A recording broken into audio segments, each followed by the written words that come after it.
காது கேட்கலையா? நீ காசு கொடுக்கறதுக்காக மட்டும்தான் உன் கூட டேட்டுக்கு வந்தேன். காசை மட்டும் தரேன்னு சொல்லு. நீ எங்க கூப்பிட்டாலும் நான் வரேன்.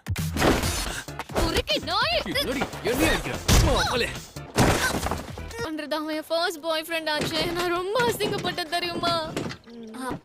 அவன் பாக்க கேன் டக்காக்குற மாதிரியே இருந்தான். அசிங்கமா கேப்பேன். இவளுக்கு பைத்தியம் பிடிச்சிருக்கு. அவன மாதிரி ஒருத்தன் இந்த உலகத்திலே இல்லையாமா.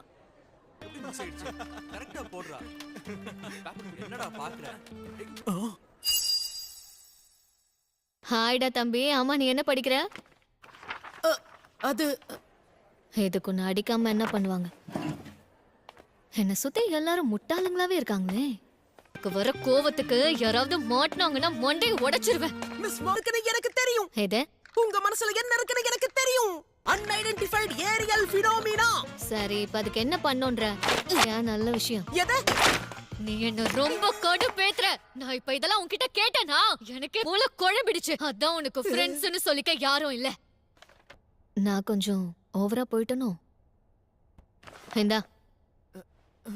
பேரு உண்மையிலே ஒண்ணு இல்லவே இல்லையா?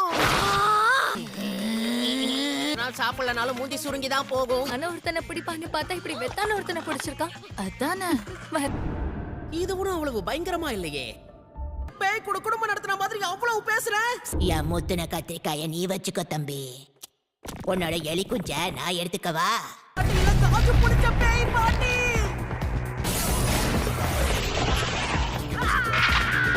நீங்கெல்லாம் சரி, நான் வந்த வழியை திரும்ப போயிட்டேன்.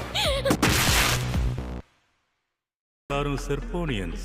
நாங்க செர்போராங்கிற கிரகத்துல இருந்து வந்திருக்கோம். நீங்கெல்லாம் என்சா இருக்கலாம்னு சொல்லிட்டு இப்படிதான் பொண்ணுங்களை அம்மனமாக்கி வேடிக்கை பார்த்துட்டு இருப்பீங்களா? நீங்க நட்டுக்கிட்டு இருக்கிறத நறுக்குன்னு உள்ள நுழைச்சா சும்மா நச்சுன்னு இருக்கும். உங்களுக்கு மரியாதையா என்ன விட்டுரு. பனானாவை என்கிட்ட கொடுத்துருங்க. உன்னோட பனானாவை திருடி இருக்க. நீ ஒரு பனானா திருடன். எடுத்துக்கு வராதீங்க. என்னது? அது ஒரு யூஃபோ தானே? மரியாதையா சொல்லு. அந்த குட்டி குஞ்சனை என்னோட கட்டுப்பாட்டுல வச்சிருக்கேன். சொல்லிட்டு காஜி கிளம்பி என்னோட வெள்ளரி பிஞ்ச கொடுத்துறேன். உங்களை இப்படி அரகுறையா பார்த்து என்னால பேச முடியல. புட்டி, முதல்ல உன் பேர் என்ன? கென்டாக்ககுரா.